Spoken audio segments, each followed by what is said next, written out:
If I had been selected to speak during the HICPAC meeting, this is what I would have said. Hello, my name is Patrick. I am an engineer and scientist. I'm a member of the public and I possess no conflicts of interest.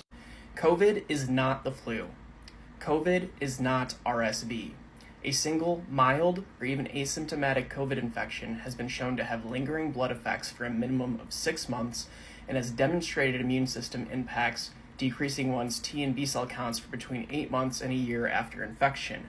Following an acute COVID infection, autopsies have shown COVID in the brain and spinal cord up to years after infection.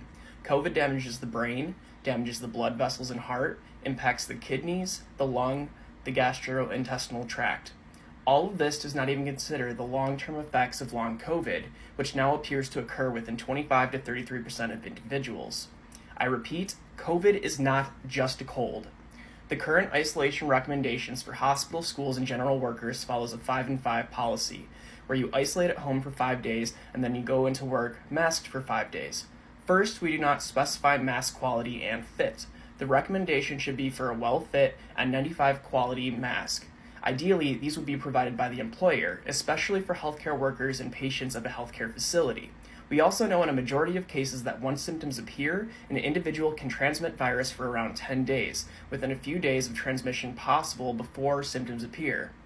By forcing employees and healthcare workers back into the hospital or their place of employment while still transmitting virus, masked only in a surgical mask at best, we are promoting the continued spread of COVID.